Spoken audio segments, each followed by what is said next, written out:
뉴스타트 3부로 이어갑니다. 대선 기간 허위 사실을 유포한 혐의로 재판에 넘겨진 윤석열 전 대통령이 1심에서 징역형의 집행유예를 선고받았습니다. 이번 형이 확정되면 국민의힘은 지난 대선 때 보전받은 선거비용 397억 원을 반환해야 합니다. 권준수 기자의 보도입니다. 대선 후보 시절 윤우진 전 세무서장과 건진법사 전성배 씨 관련 의혹을 허위로 해명한 혐의로 기소된 윤석열 전 대통령. 1심 법원은 문제의 두 발언 모두 거짓이라고 결론 내렸습니다.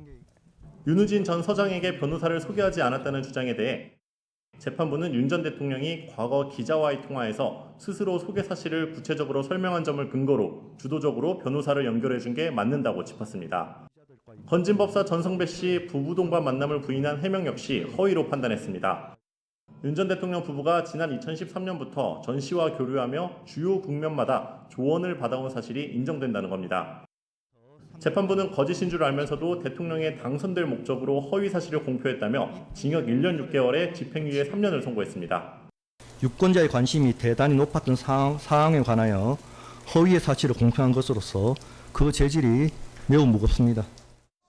선고 직후 윤 전 대통령 측은 재판부가 특검 주장만 받아들인 것으로 보인다며 즉각 항소했고 특검은 재판부의 노고에 감사를 표했습니다. 윤 전 대통령의 1심 판결이 확정되면 공직선거법에 따라 국민의힘은 대선 때 보전받은 선거비용 397억 원을 고스란히 반환해야 합니다. YTN 권준수입니다. 윤석열 전 대통령이 당선 무효형을 선고받자 여권에선 불법으로 사용한 선거비용 397억 원을 즉각 반환하라는 목소리가 나왔습니다. 하지만 국민의힘에서는 이미 대법원에서 유죄 취지로 파기환송된 이재명 대통령의 재판이나 빨리 재개하라고 맞받았습니다. 양동훈 기자입니다. 윤석열 전 대통령이 선거법 위반 혐의로 1심에서 징역형 집행유예를 선고받자 범여권에서는 집중 공세가 이어졌습니다. 민주당 한병도 당대표 직무대행 겸 원내대표는 주권자의 민의를 왜곡하고 대선 결과에 중대한 영향을 미친 윤 전 대통령의 추악한 거짓말에 철퇴를 내린 판결이라고 평가했습니다. 민주당 강준현 수석대변인도 무속인 논란을 피하고 사법적 책임을 모면하려 뻔뻔한 거짓말로 국민을 우롱한 점을 고려하면 지극히 당연한 판결이라고 강조했습니다. 즉각 국민께 사죄하고 혈세로 보전받은 397억 원의 선거비용 반환에 나서야 할 것입니다. 조국혁신당 신장식 신임 당대표는 혁신당이 이 사건을 직접 고발해 단죄를 이끌었다며 국민의힘의 정치적, 경제적 파산이 눈앞에 다가왔다고 목소리를 높였습니다. 국민의힘도 물러서지 않았습니다. 오선 중진 권영세 의원은 이 판결이 유지된다면 이재명 대통령의 2025년 대법원 파기환송 판결도 바로 재개돼야 공정한 일이라고 강조했습니다. 박성훈 수석대변인도 이미 유죄 취지로 파기환송된 이 대통령 재판이 확정될 경우 민주당이 감당해야 할 선거 비용이 더 크다고 받아쳤습니다. 형이 확정되면 민주당은 국민 혈세로 보전받은 대선 선거 보전금 434억 원을 반드시 반환해야 합니다. 국회의원이나 지자체장 등의 선거 출마자가 당선 무효형을 선고받으면 당사자가 보전받은 선거 비용을 반환해야 하지만 대선의 경우 추천 정당이 반환하게 돼 있습니다. 지난해 말 기준 국민의힘 전체 자산 규모는 1,300억 원 수준인데 대부분 부동산 등인 것으로 알려졌습니다. 국민의힘은 상급심에서 결과가 바뀔 가능성이 크다면서도 형이 유지될 가능성에 대비해 관련 비용 부담 방안을 고심 중인 것으로 파악됐습니다. 다만 당사 매각은 고려하지 않는 것으로 전해졌습니다. YTN 양동훈입니다. 브라질을 국빈 방문한 이재명 대통령은 룰라 대통령과 정상회담을 열고 핵심 광물과 방산 분야 협력을 강화하기로 뜻을 모았습니다. 두 정상은 현지 시각 27일 브라질 대통령 관저에서 진행한 회담에서 양국 기업과 기관이 핵심 광물 공급망 확보부터 가공까지 전 주기에 걸쳐 협력을 확대할 필요성에 공감했습니다. 자원 부국인 브라질의 히토류 등 첨단 산업에 필요한 원자재를 우리 기업이 안정적으로 수급할 기반을 마련하겠다는 의미로 풀이됩니다. 두 정상은 또 올해 하반기 방산공동위원회 출범에 합의하고 군사 비밀 보호와 교환 협정도 추진하기로 했습니다. 이를 통해 우리 공군에 도입되는 브라질 C390 수송기에 우리 기업 부품이 탑재된 것처럼 방산 분야에서 새로운 협력 기회를 모색할 계획입니다. 더불어민주당 당권 주자들이 8.17 전당대회 순회경서 첫 지역인 중원에서 표심을 공략했습니다. 김민석 후보가 띄운 신천지 당내 개입설은 전당대회 최대 현안이자 리스크로 적용하는 모습입니다. 김다현 기자가 보도합니다. 더불어민주당 당권 주자들이 이번 주말 첫 순회 경선이 펼쳐지는 중원을 찾아 표심 공략에 나섰습니다. 첫 결과에 따라 특정 후보 대세론이 형성될 수 있는 만큼 총력전에 나선 모습인데 충남 금산 출신인 정청래 후보는 자신을 충청의 아들로 소개하며 한 표를 부탁했습니다. 전당대회 최대 현안으로 떠오른 신천지 개입설과 관련해선 의혹을 제기한 김민석 후보가 근거를 대야 한다고 압박 수위를 높였습니다. 신속하게 조사해서 근거가 없고 허무맹랑한 주장이었다면 네. 이건 당사자를 징계해야 된다고 생각합니다. 이건 해당 행위라고 생각합니다. 충북 권리당원 간담회를 찾은 김민석 후보는 해당 행위라는 주장에 대해 국민의힘 논리이자 바보 궤변이라며 불쾌감을 드러냈습니다. 조국혁신당과의 연대를 깔끔하게 마무리하고 당의 전방위 확장을 시작하겠다며 정청래 후보의 아픈 지점도 파고들었습니다. 신천지 개입 경고가 당을 위헌 정당으로 몰아가는 해당 행위라는 것은 바보 궤변입니다. 신천지 수사엔 협조합시다. 송영길 후보도 정청래 책임론에 힘을 보탰습니다. 정 후보가 이재명 대통령과 불협화음을 냈다며 연임에 성공한다면 대통령이 레임덕에 빠지게 될 거라고 경고했습니다. 당의 대표가 될 리도 없겠지만 그렇게 된다면 대통령은 레임덕에 빠지게 되고 당청 간의 갈등은 심각해질 것이다 이렇게 예상을 합니다. 계파 간 충돌도 점점 거세지고 있습니다. 친명계가 전면적으로 신천지 의혹을 조사해야 한다며 김 후보를 엄호하자 친청계는 근거를 제시하지 못하면 당이 위험해진다며 사퇴까지 촉구했습니다. 의원들 단체 대화방에서도 당원이 국회의원을 이긴다는 정 후보 발언을 놓고 설전이 이어진 것으로 전해졌습니다. 신천지 개입설이 전당대회 최대 현안이 된 모습인데 지금이라도 비전 경쟁을 시작해야 한다는 목소리가 적지 않습니다. YTN 김다현입니다. 상임위 배정에 불만을 품고 이른바 멱살 논란을 일으킨 권영진 의원에 대해 국민의힘 지도부가 자진 탈당을 권유했습니다. 윤리위도 징계 절차를 개시했는데 그동안 미뤄왔던 육선 조경태 의원과 친한계 진종호 의원에 대한 징계 심의도 본격화됐습니다. 박희재 기자가 보도합니다. 굳은 표정으로 취재진 앞에 선 국민의힘 정점식 원내대표. 이른바 멱살잡이 논란이 불거진 지 나흘 만에 입장을 발표했습니다. 개인이 아닌 국민의힘의 문제로 사안을 규정하며 흔들림 없이 직을 수행하겠다고 강조했습니다. 보수의 품격과 당의 질서를 바로잡는 그런 계기가 되어야 된다고 생각을 합니다. 지난 사감을 모두 잊고 원내대표로서의 책무를 다해 나가겠습니다. 최고위원회도 권 의원에게 자진 탈당을 권유하고 응하지 않을 경우 최고 수준의 징계가 필요하다는 데에 뜻을 모았습니다. 이견 없이 이번 사안을 매우 엄중하고 강력하게 처벌해야 한다는 공감대를 이뤘습니다. 다만 회의에 불참한 우재준 최고위원은 지금의 지도부가 윤리 규정을 논할 권위가 있는지 의문이라며 윤리위 해결법에 선을 긋기도 했습니다. 어수선한 분위기 속 당사자인 권 의원은 직접 사건이 발생한 원내대표실을 찾아 사과했지만 자진 탈당 권유에 대한 답은 내놓지 않았습니다. 이유 여하를 불문하고 제 부족함이고 잘못된 것입니다. 정 원내대표는 사과를 받아들인다면서도 향후에 예정된 의원총회에서 논의할 여지를 남겨뒀습니다. 이런 가운데 국회 밖에서도 권 의원에 대한 제소가 이어지면서 국민의힘 윤리위는 권 의원에 대한 징계 절차에 착수했습니다.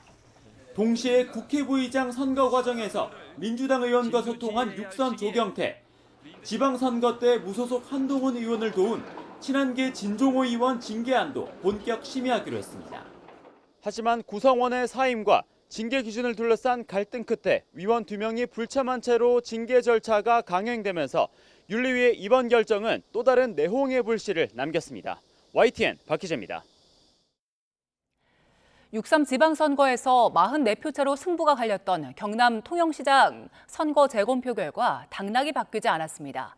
경상남도 선거관리위원회는 재검표 결과 더불어민주당 강석주 후보가 33,626표, 국민의힘 천영기 후보가 33,588표를 얻어 강 후보의 당선을 그대로 확정했습니다. 강 후보의 득표수는 기존과 같았고 천 후보는 6표 늘었습니다. 이에 따라 두 후보의 격차는 기존 44표에서 38표로 6표 줄었고 무효표도 1,030표에서 1,024표로 감소했습니다. 6.3 지방선거 당일 중앙선거관리위원회가 전국에서 투표자 숫자를 수정해 보고한 사례를 최소 72건으로 집계했습니다. 국민의힘 김은혜 의원실이 중앙선관위로부터 제출받은 자료를 보면 선거 당일 전국에 있는 투표소 최소 56곳에서 투표자 수를 수정한 사례가 72건으로 나타났습니다. 투표자 수를 수정한 사유로 단순히 숫자 수정이나 잘못 기재라는 기록이 포함돼 있었는데 수정 사유를 구체적으로 기록해야 한다는 지침과는 달리 불명확한 경우가 상당수인 걸로 파악됐습니다. 장윤기가 과거 여고생을 납치하겠다는 등의 대화를 한 내용이 성폭행 살인을 입증하는 증거로 재판에 제시됐습니다. 장윤기 측은 지인들의 말에 단순 호응을 한 정도였다고 해명했는데 이미 혐의는 인정한 상황에서 형량 낮추기를 시도하고 있는 걸로 풀이됩니다. 나연호 기자입니다. 비공개로 진행된 장윤기의 3차 공판에서는 검찰이 증거 185건을 추가로 제시했습니다. 장윤기의 휴대전화 메시지나 메모장 등에서 나온 내용으로 범행 동기와 왜곡된 성인식을 보여주는 자료가 다수 포함됐습니다. 특히 과거에 지인들과 메시지로 나눴던 대화에는 여고생을 납치하겠다는 내용도 있었습니다. 차 안에서 여성과 나눈 대화가 담긴 블랙박스 녹음 파일을 자신의 휴대전화에 옮겨놓기도 했습니다. 아동센터에서 근무할 당시에 그 당시에 있었던 물건들이나 이런 것들 혹은 메모 이런 것들을 살펴보면 특정 피해 여성들을 약간 도구나 성적 대상화해서 일부 행위를 한 것들이 있습니다. 장윤기 측은 상대방이 먼저 성적 발언을 꺼내면 호응하는 수준이었다며 발신자와 수신자가 명확히 구분되지 않는다고 반박했습니다. 고등학교 생활기록부까지 거론하며 장윤기가 학창시절 소극적이고 수동적인 성격이라서 친구들의 장난을 받아준 것뿐이라고 해명했습니다. 유족 측은 장윤기가 형량을 낮추기 위한 시도를 하는 거라고 일축했습니다. 사형을 할 것인지 무기징역을 할 것인지 선택의 기로에 놓인 건데 당연히 그 과정에서 이제 보다 적은 무기징역을 택하도록 재판부에게 이제 읍소한 게 아닌가 그렇게 이해하고 있습니다. 당시 여고생을 도우러 왔던 남학생도 피습당한 과정을 진술했습니다. 장윤기가 119에 신고를 해달라며 휴대전화를 달라고 해서 전화기를 보는 사이 공격이 이루어졌다는 겁니다. 태어난 척 유일한 목격자까지 해치려 했던 정황으로 볼 수 있습니다. 재판부는 검찰의 구형이 이루어지는 장윤기 결심 공판을 다음 달 31일 열기로 했습니다. YTN 나연호입니다. 물가 상승에 따른 체감 경기 저하와 주가 하락에도 반도체 중심의 수출 호조와 투자 호조 등으로 소비자들의 경제 심리가 석 달 연속 개선됐습니다. 한국은행이 발표한 소비자 동향 조사를 보면 이달 소비자 심리 지수는 106.8로 지난달보다 0.2포인트 올랐습니다.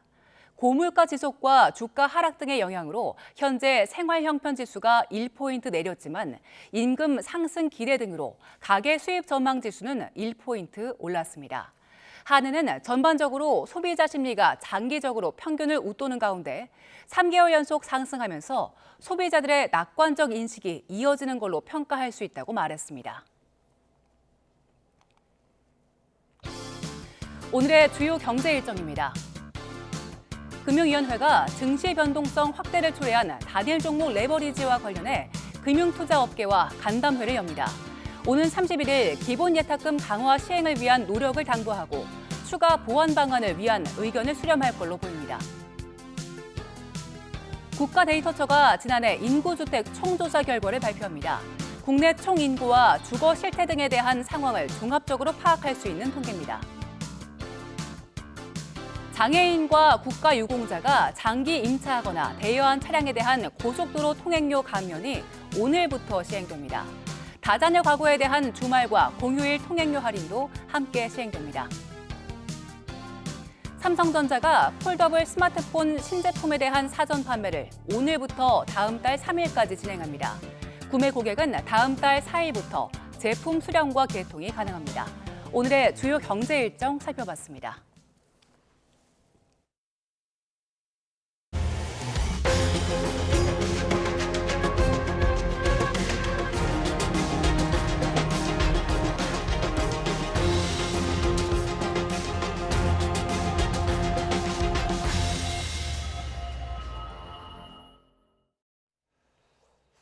호르무즈 해협을 둘러싼 미국과 이란의 무력 공방이 사흘째 중단됐지만 이란은 현재 진행 중인 협상은 없다며 강경한 입장을 재확인했습니다. 이런 가운데 사우디아라비아는 연일 친이란 세력들의 공격을 받는 등 중동 곳곳에서 충돌이 끊이지 않고 있어 전선 확대 가능성도 여전합니다. 런던 조수현 특파원입니다. 미국과 이란의 충돌이 잠잠해졌지만 이란 외무부는 당장 대화 재개에는 선을 그었습니다. 미국의 협상 재개를 요청한 적도 없고 현재 어떤 협상에도 관여하지 않고 있다고 밝혔습니다. میانجی‌ها ممکن هست پیام‌هایی را از طرف آمریکایی به ما منتقل بکنند در مورد تحولات جاری در منطقه ولی در حال حاضر ما هیچ مذاکره‌ای با طرف آمریکایی نداریم. 또 3일 안에 이란을 붕괴시키겠다며 시작된 전쟁이 5개월이나 지속되고 있다며 미국은 스스로 만든 수렁에 빠졌다고 주장했습니다. هیچ وقت اجازه ندادیم و اجازه نخواهیم داد که آمریکا تعیین کننده زمان جنگ و صلح باشه. 이란은 호르무즈 해협은 봉쇄 상태가 유지되고 있다며 통항 문제는 오만과 논의 중이고 미국과 아무런 관련이 없다고 강조했습니다. 주변국들을 향해서는 미국이 이란 공격을 위해 영내 군사기지를 사용하도록 허용해선 안 된다고 날을 세웠습니다. 이런 가운데 사우디아라비아는 연일 친이란 세력들의 공격 대상이 되고 있습니다. 사우디 국방부는 동부 지역과 수도 리야드의 석유 시설을 노린 이라크발 드론들을 요격해 파괴했다고 밝혔습니다. 이란 지원을 받는 민병대를 배후로 지목하면서 이에 상응하는 대응 조치를 할 수 있다고 경고했습니다. 사우디와 무력 공방 중인 예멘의 친이란 반군 후티는 사우디 동부와 홍해 연안 도시 얀부를 잇는 원유 공급 운송 시설들을 타격했다고 밝혔습니다. 이란이 미국에 대해 강경 기조를 재확인한 가운데 주변국과 친이란 세력들도 분쟁에 얽혀 있어 중동에서 불안한 국면이 이어지고 있습니다. 런던에서 YTN 조수연입니다. 도널드 트럼프 미국 대통령은 이란과 우호적으로 협상하고 있다며 합의 가능성이 꽤 있다고 말했습니다. 다만 협상이 실패하면 매우 강력한 군사 행동을 재개할 거라고 경고했는데요. 워싱턴 연결해서 들어보겠습니다. 신윤정 특파원, 트럼프 대통령이 이란과의 협상에 대해서 낙관적인 전망을 내놨다고요? 네, 트럼프 대통령은 전용기에서 기자들에게 이란 요청으로 양측이 협상 중이라며 합의할 가능성이 있다, 좋은 일이 일어날 수 있다고 말했습니다. 이어 실제로 그렇게 된다면 좋은 일이고 그렇지 않더라도 이틀 전까지 하던 군사작전을 다시 시작하면 된다고 경고했습니다. 발언 직접 들어보시죠. You know, we're having good talks, so we'll see what happens. I think there's a good chance that something could happen, and if it does, good. If it doesn't, we go back to doing what we were doing 2 days ago. 중간 선거를 90여일 앞두고 경합 지역인 미시간을 찾아 진행한 연설에서도 우호적인 분위기에서 협상이 진행되고 있다며 합의 가능성을 강조했습니다. 미군은 이란을 상대로 13일 연속 공습을 이어가다가 지난 24일부터 사흘째 공습을 중단한 상태인데요. 트럼프 대통령은 강도 높은 공습으로 이란의 군사력을 크게 약화시켰고 해상 봉쇄까지 이어지자 이란이 협상을 요청한 거라고 주장했습니다. 공습 중단 배경으로 거론된 방공 미사일 등 무기 재고 부족에 대해서는 탄약은 충분하며 재고를 계속 보충하고 있다고 일축했습니다. 이란은 미국에 협상을 요청한 적도 현재 협상이 진행 중인 것도 아니라며 트럼프 대통령의 주장을 전면 부인했는데요. 이란군 최고 합동사령본부도 미국의 어떤 위협도 반드시 대응할 거라고 맞대응했습니다. 미국이 이란에 대한 공습을 중단하면서 국제 유가는 전장 대비 8% 하락하며 브렌트유는 일주일 만에 배럴당 90달러 밑으로 떨어졌습니다. 내일 트럼프 대통령이 네타냐후 이스라엘 총리와 젤렌스키 우크라이나 대통령을 잇따라 만난다고 하고죠. 네, 트럼프 대통령은 자신의 정치적 우군이었던 고 린지 그레이엄 상원 의원 장례식을 계기로 워싱턴을 찾는 두 정상과 현지 시간 28일 연쇄 회담을 가질 예정입니다. 특히 네타냐후 총리와의 회담은 이란 전쟁 발발 뒤 처음 열리는데 네타냐후 총리의 끈질긴 요청으로 회담이 성사된 것으로 알려졌습니다. 이란에 대한 공습과 협상을 둘러싸고 불협 화음이 커지는 상황인 만큼 향후 대이란 공조의 시험대가 될 것으로 보입니다. 트럼프 대통령은 회담을 하루 앞두고 양국 간 이견이 있다는 지적에 대해서 약간의 차이는 있지만 거의 같은 입장이라며 갈등설 확산을 차단했습니다. 그러면서도 자신이 아니었다면 이스라엘은 파괴됐을 거라는 사실을 네타냐후에게 말할 거라고 밝혔는데요. 이 발언도 잠시 들어보시죠. We're being very nice to a lot of countries that would not survive without us. And you know who wouldn't survive without us? Israel. Bibi's coming, he'll tell you. 또 최근 우크라이나가 카스피해에서 이란 상선을 타격하며 러시아와 이란 간 밀착을 주장하고 나선 만큼 젤렌스키 우크라이나 대통령과의 회담도 주목되는데요. 트럼프 대통령은 이란의 걸프 지역 미군 기지의 위성 정보를 제공하고 있는지 푸틴 러시아 대통령에게 직접 확인해 볼 거라면서도 사실이라고 해도 큰 영향은 없을 거라고 덧붙였습니다. 미국과 이란의 충돌 그리고 러시아와 우크라이나 전쟁이 점점 맞물리는 상황에서 내일 두 정상회담은 중동과 유럽 두 전선의 향방을 가늠할 중대 분수령이 될 것으로 보입니다. 지금까지 워싱턴에서 YTN 신윤정입니다.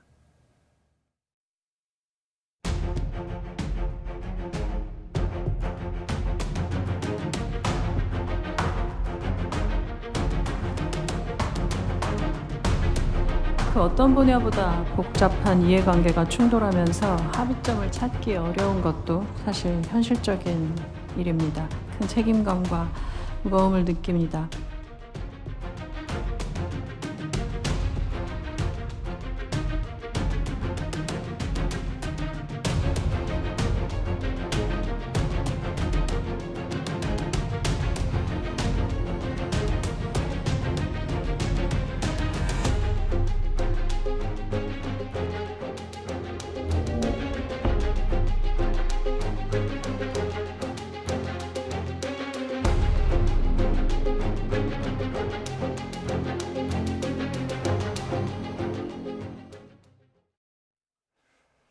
어제 오후 한성수 국무총리 주재로 열린 부동산 국민 대토론회에서는 지난 23일 이재명 대통령이 주재한 토론회에 이어서 대출 문제가 핵심 쟁점으로 다뤄졌습니다. 정부는 두 차례의 토론회 논의 결과를 반영해 8월 초 세제 개편안을 발표하고 부동산 후속 대책도 내놓을 방침인데요. 관련 내용들 천소라 인하대 경제학과 교수와 알아보도록 하겠습니다. 어서 오십시오. 안녕하세요. 네. 자, 한 총리의 어제 발언을 보면요. 우리나라 가계 순자산의 71.9%가 부동산에 집중돼 있다. 이런 얘기도 했고 무주택자 다가구자, 임대사업자, 전월세자, 그리고 청년 신혼부부 등등 개개인 상황에 따라서 생각도 다 다르고 또 대안도 모두 다르다 이런 얘기도 했습니다. 그야말로 서로 다른 목표를 함께 달성을 해야 되는 그런 상황인데 정부의 부동산 정책에서 가장 우선순위 원칙은 뭐라고 봐야 되겠습니까? 결국에 지금 현재의 그 매매 그리고 임대 시장이 모두 불안정한 상황에서 사람들이 잠재 수요까지 지금 현재 수요로 귀결되는 현상이 벌어지고 있는 것은 결국에 사람들이 이제 주거 안정에 대한 이런 불안이 작용하고 있다 이렇게 생각을 하고 있고요. 결국에 서울시 그리고 이제 그 수도권의 수요가 집중되는 상황에서 이제 앞으로의 추가적인 공급이 없을 때 어떤 식으로 사람들이 대응하는가를 생각해 보면 결국에 주거 불안에 대한 우리가 지금 현재의 가장 직면하고 있는 가장 우선순위 과제다 이렇게 생각을 할 수 있을 것 같습니다. 예. 자, 그래서 공급 부분도 역시나 중요한 한 축이기 때문에 관련된 발언도 있었습니다. 김윤덕 국토교통부 장관의 이야기를 들어보면 그린벨트를 일부 해제해서라도 집을 짓고 싶다라는 얘기를 했고요. 또 공실상가나 사무실의 주거 전환 같은 발언을 하면서 이른바 김윤덕표 공급을 예고하기도 했는데 문제 해결 기대할 수 있을까요? 지금 현재의 지금 주택 시장을 보면 매매 시장뿐만 아니라 임대 시장도 모두 지금 혼란스러운 상황이거든요. 그러니까 지금 그린벨트 해제를 검토하겠다 이런 것이 해결책이 아니다라고 보기보다는 지금 단기적인 요인을 해결할 수 있는 대책인가에 우리가 생각을 해봐야 될 필요가 있겠는데 중장기적인 대안은 될 수 있을 거라고 생각을 해요. 어쨌든 뭐 택지 기구를 어디로 선정할 건지 그리고 후보지 선정 이후에 그리고 뭐 이제 우리 추가적으로 어떻게 앞으로의 진행될 건가 이런 건 사실은 중장기적인 수도권의 수요를 흡수할 수 있는 대책으로 볼 수 있지만 현재 시점에 지금 문제는 단기적으로 사람들이 임대 가구로 들어있는 임차인들이 나가서 살 곳이 없는 부분 그리고 너무 집값이 올라서 접근할 수 없는 부분 그리고 여러 가지 지금 공급을 하고자 할 때 여러 가지 이제 뭐 PF 규제라든지 금융 규제로 인해서 막혀버린 부분들이 존재하고 있거든요. 그래서 지금 단기적인 시장 혼란을 잠재우기에는 부족한 대책이다 이렇게 생각을 하고 있습니다. 예, 아무래도 뭐 공급은 시간이 좀 걸리는 해결 방안이다 보니까 그보다는 조금 더 빠른 대책이 필요하지 않을까라고 말씀을 해주셨고요. 그와 관련해서 전월세 대책 말씀을 해주셨는데 서울 아파트 평균 전셋값이 처음으로 7억 원을 넘었다는 보도가 나왔어요. 그리고 서울에서 전월세로 거주하는 임차 가구 비율이 53.4%다. 그러니까 절반 이상이라는 건데 물론 뭐 모두 다 연결되는 흐름이긴 하겠습니다만 여러 가지 토론회를 통해서 이 전월세와 관련된 보다 직접적인 대책이 필요한 거 아니냐 하는 목소리도 나오더라고요. 물론 이제 전월세가 언급되긴 했지만 초점은 여태까지 그 공급, 세제 그리고 규제 이런 토론 내용 중에서 거의 대부분 매매 가격이라든지 이런 쪽에 초점이 맞춰져 있던 것 같거든요. 그래서 지금 말씀하신 것처럼 50% 이상이 서울시의 임차 가구고 모두 다 집을 원한다고 해서 바로 수요로 그리고 매매로 연결되지는 그동안 않았던 거거든요. 어떻게 보면 과도한 대출 규제라든지 이런 규제들이 사람들을 사각지대로 내몰고 이 사람들이 수요가 바로 이제 매매로 직결되는 상황까지 연결되지 않는 부분들이 존재하는 거죠. 지금 말씀하신 것처럼 전세 보증금이 약 7억 458만 원인데 이게 이제 우리가 1년 전과 비교해 봤을 때 약 5천만 원 이상 상승한 부분이 있거든요. 그래서 우리가 뭐 사회에 처음으로 진입하는 청년이라든지 신혼부부들을 생각해 봤을 때 처음부터 집을 우리가 사기보다는 그동안에는 어떻게 해왔냐면 뭐 임차를 통해서 어느 정도 자금을 마련하고 그 후에 조금 나이가 들면서 뭐 자식을 키우면서 이렇게 좀 뭐 주거라든지 좀 환경이 좋은 곳 그리고 교통이라든지 교육이 여건이 괜찮은 곳으로 수요가 많이 그동안 몰려있던 상황이 계속 이제 이어져 왔었는데 최근에 근 1년 사이에 여러 가지 이제 규제들이 여러 가지 생기면서 사람들이 앞으로의 임차 공급이 없을 수도 있겠다 이런 불안감 그리고 향후에 그렇다면 구체적인 공급 대책이 있는가 이런 것들이 좀 불투명해지면서 이것들을 바로 내가 수요로 지금 사야 되는 게 아닌가 이 막연한 불안감으로 더 이제 집을 사야 되는 수요로 매몰리고 있는 상황들이 있거든요. 그래서 지금 말씀하신 것처럼 그러면 임대 시장을 어떻게 활성화할 건가? 그럼 누군가는 시장에서 내놓아야 되는데 모두 다 이제 주택을 가져서 그렇게 산다고 한다면 추가적인 임대 매물이 나오진 않거든요. 어느 정도 임대 시장이 활성화되면서 이제 그 집값을 마련하지 부족한 부분들은 임대 시장에서 어느 정도 충격을 완충해주고 그 후에 규제가 조금 적절하게 들어간다고 한다면 그 더 이상의 이제 주가 불안으로 인한 어떤 이제 청년 세대라든지 뭐 무주택자들에게 어느 정도 좀 퇴로를 그리고 좀 보완책을 마련해줄 수 있을 거다 이런 생각을 하고 있습니다. 예. 최근 전세 찾기가 굉장히 어렵다라는 얘기도 많이 들려오고요. 방금 말씀을 해주신 것처럼 가격도 만만치 않다 보니까 이럴 거면 차라리 사겠다 하고 알아보니 대출 규제가 워낙 또 걸림돌이 됩니다. 대출 규제에 대한 목소리가 계속해서 나오고 있는데 관련해서 2억 원 금융위원장 발언을 보면 대출 축소 기조는 유지한다. 다만 실수요자를 대상으로 한 핀셋 해제를 한다. 이런 방침을 내놨던데 관련해서 어떻게 들으셨습니까? 어쨌든 지금 정부 기조 방침은 대출 총량 규제를 이어가겠다 이렇게 들리고요. 그중에서 이제 선의의 피해자들 계약을 했는데 뭐 중도금이라든지 이런 대출이 부족해서 어떤 이런 수요가 바로 이제 현실이 되기에는 어려운 부분들은 좀 핀셋으로 지원을 해주겠다. 그리고 청년층이라든지 신혼부부라든지 어떤 좀 주거 사다리를 지금 내몰린 측면에 좀 도와주겠다 이렇게 얘기를 하고 있는데 사실은 이런 부분들 일일이 발라내기가 사실 어려운 부분들도 있고요. 어쨌든 총량 규제를 하고 있지만 은행 자체적으로 총량이 넘어간 부분에 대해서는 또 자체적으로 대출을 줄이고 있는 측면들도 있거든요. 그럼 그것들이 또 이제 신규 수요로 이어지고 이것들이 다시 이제 집값 상승을 부추길 수 있는 이어질 수 있는 연결고리가 발생하는 거죠. 그래서 집값을 어느 정도 우리가 떨어뜨리겠다 이렇게 목표로 잡으면 또 다른 규제를 낳게 되고 그 규제의 부작용으로 인해서 또 다른 규제를 불러일으키는 이렇게 악순환이 이어질 수밖에 없고요. 그래서 지금 대출 총량 규제를 하게 되면 결국에는 이 한정된 이 대출 자원을 누구에게 나눠줘야 되나? 그럼 모두 다 그것을 우리가 뒷받침해 줄 수 있느냐를 봤을 때는 또 거기서 또 선의 피해자가 나올 수밖에 없는 거죠. 그래서 이제 취지는 좋긴 하지만 이제 굉장히 이제 좀 실무를 담당하는 그 부분들도 굉장히 어려운 부분들도 있겠고 그거 자체만으로도 어떤 집값을 떨어뜨리지 않을 수 있겠다 이렇게 생각을 하고 있습니다. 예. 자, 보름 동안 릴레이 토론회가 진행이 됐는데 이제 8월 초에 세제 개편안이 발표가 되고 또 이어서 부동산 후속 대책이 나올 것으로 보입니다.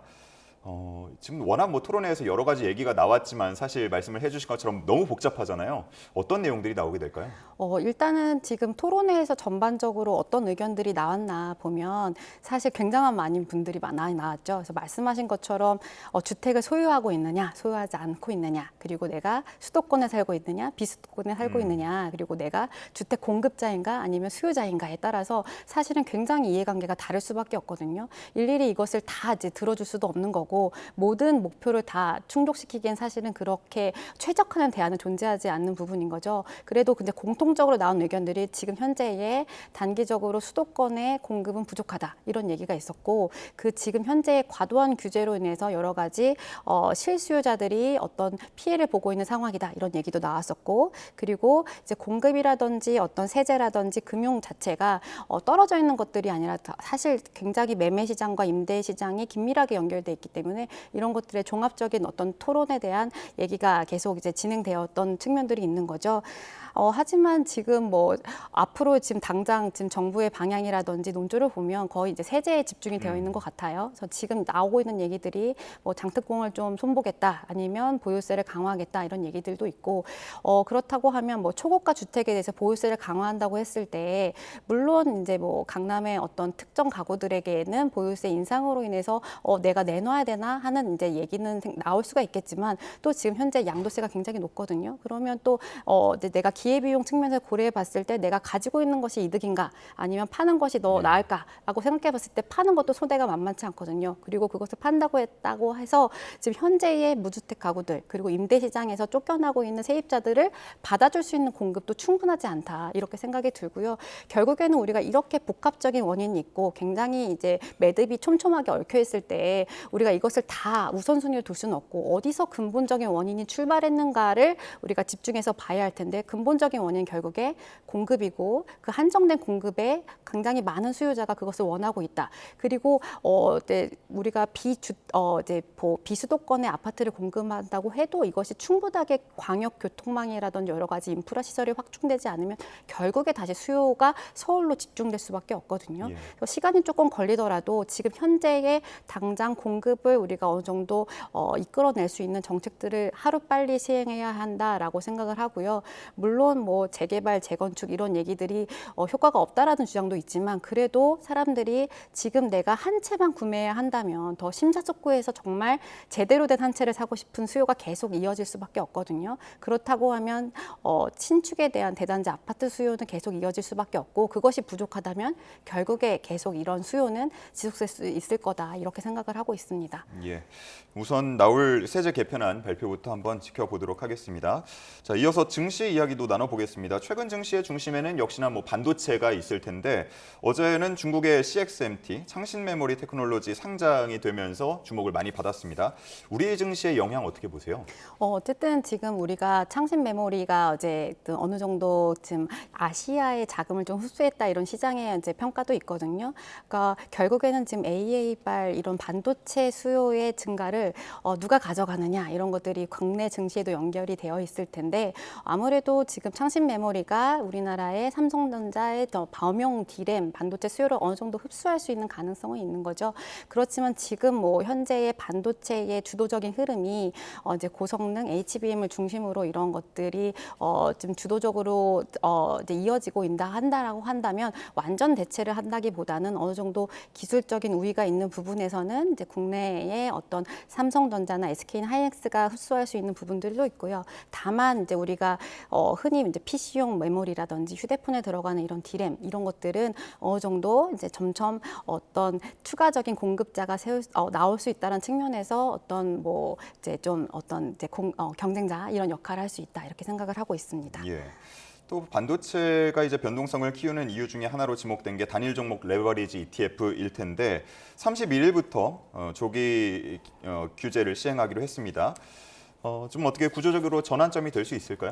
어쨌든 지금 여전히 거래 집중 현상이 이어지는 건 맞고요. 우리가 지난주와 비교했을 때는 어쨌든 비중은 좀 떨어졌어요. 그래서 뉴스가 발표되고 이게 시행되기 전에 어느 정도 시장이 좀 반응하는 경향들도 있거든요. 이제 지금 앞으로 31일부터 어떻게 바뀔까 보면 지금 기존에 우리가 이제 지금 단일 종목 레버리지 상품이 굉장히 이제 예탁금이 1,000만 원에서 3,000만 원으로 증액이 되고요. 그리고 바로 이제 내가 주식을 팔고 채권을 팔아서 이 대금 자체를 바로 이제 활용한다기보다는 거래를 하고 나서 한 2일 정도 이후에 이것이 또 예탁금으로 취급될 수가 있거든요. 그래서 어떻게 보면 하루의 변동성을 좀 완화시키는 장치 역할을 할 수가 있겠다라고 생각이 들고요. 지금 과도하게 시장의 변동성이 단일 종목 레버리지 ETF 때문에 커진 측면들도 있는데 이런 것들이 어느 정도 일정 부분을 흡수할 수 있겠다라고 생각은 하고 있습니다. 예. 마찬가지로 변동성이 컸던 홍콩 시장에서는 우리가 흔히 레버리지 ETF다 하면 2배 이렇게 알고 있는데 이거를 운용사가 좀 조정할 수 있도록 조치를 마련했습니다. 이게 국내에도 적용이 될 수 있습니까? 말씀하신 것처럼 홍콩에서 이제 24일 이제 단일 종목 레버리지 ETF에 대해서 이제 운용사가 어느 정도 일정 부분을 2배로 가져갔다가 아니면 상황에 봐서 뭐 1배, 1.5배 이런 식으로 자율적으로 운행할 수 있는 유연한 레버리지를 출시했다 이렇게 허용하는 방침을 밝혔는데요. 어쨌든 지금 국내에서 출시된 이런 상품들은 그 계약서 명시가 되어 있습니다. 이제 2배라든지 뭐 인버스는 마이너스 2배라든지 이렇게 추정할 거다라고 명시가 되어 있기 때문에 어느 정도 이제 사회적으로 이제 바로 이제 바꾼다기보다는 이런 핵심 내용을 좀 변경할 수 있는 문제가 필요하고요. 그리고 이제 수익자 총회라든지 이런 걸 통해서 어느 정도 동의를 확보할 수 있는 부분들이 있고 어쨌든 지금 문제가 되는 것이 이제 홍콩도 이제 비슷한 문제 직면에 있는데 국내뿐만 아니라 이제 이렇게 단일 종목 레버리지의 반도체 쏠림 현상이 시장의 변동성을 증가시키는 부분들은 이제 국내외 모두 이제 동일한 현상이거든요. 이것을 어떻게 해결할 것인가를 홍콩에서는 유연한 레버리지로 이제 작용하는 것이고 이제 국내에서는 예탁금 조정이라든지 조금 더 거래를 활발하게 어려우게 진입 장벽을 쌓는 방향으로 가져가는 거죠. 그럼 홍콩에 이런 것들을 도입했을 때를 우리가 생각을 해보면 이제 매일은 아니지만 어느 정도 매일매일 장 마감에 내 다음 날은 어떻게 운용할 거야라는 이제 가이드라인이 공시가 되어야 되는데 그렇다고 하면 이제 운용사가 굉장히 많은 어떻게 보면 좀 권리를 갖게 되는 거죠. 내가 다음날 어떻게 운용해야 될지. 그래서 이것들에 대한 어디까지를 우리가 목표로 삼아야 되는지 어떤 방식으로 운용할 것인지에 대해서 조금 더 좀 제도적으로 고민이 필요한 부분이 있고 이것을 바로 적용하기에는 조금 한계가 있다 이렇게 보시면 될 것 같습니다. 예, 법 개정도 필요한 부분이라서 아마 당국도 홍콩에서 진행되는 상황들을 먼저 모니터링하지 않을까 하는 생각이 듭니다. 자, 여기까지 알아보겠습니다. 천소라 인하대 경제학과 교수와 함께했습니다. 고맙습니다. 감사합니다.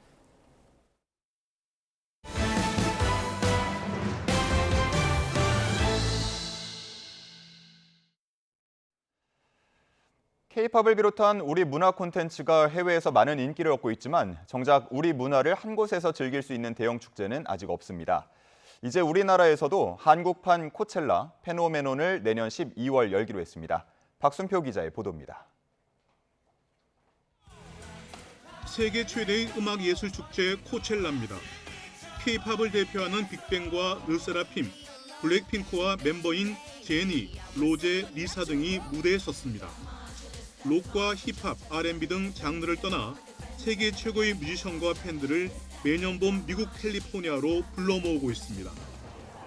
우리나라에서도 K-팝을 중심으로 하는 한국판 코첼라 페노메논이 내년 12월 열립니다. 페노메논은 팬과 현상을 뜻하는 영어 단어를 합친 말로 K-팝 콘서트와 시상식, K-컬처 기업의 다양한 프로그램을 한 곳에서 볼 수 있는 축제입니다. 무대는 내년 5월 문을 여는 서울 창동 아레나와 고향의 킨텍스 전시장입니다. 페노메논을 짧게 표현하자면 다양한 K-컬처 분야의 문화적 역량이 집약된 대규모 K-컬처 축제입니다. 축제에는 2주 동안 K-팝을 대표하는 뮤지션들의 콘서트는 물론 팬덤을 위한 시상식 등 다양한 행사로 채워집니다. 특히 음식과 화장품, 패션, 웹툰, 영화와 드라마, 애니메이션, e스포츠 등 다양한 분야의 전시와 행사도 함께 열립니다. 한마디로 K-컬처의 종합 선물 세트입니다.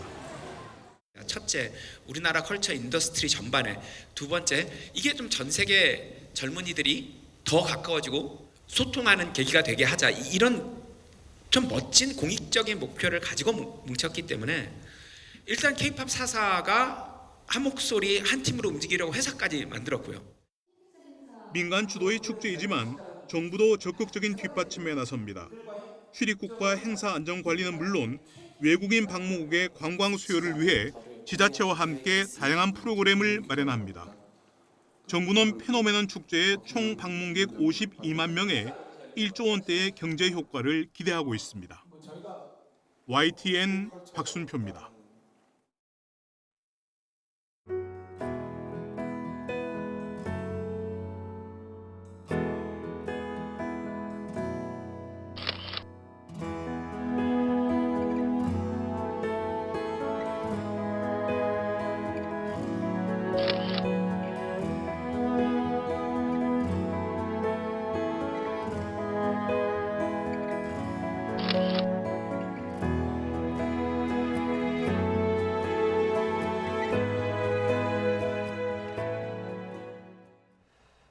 네, 끝으로 출근길 날씨 살펴보겠습니다. YTN 야외 스튜디오 연결합니다. 원희다 캐스터.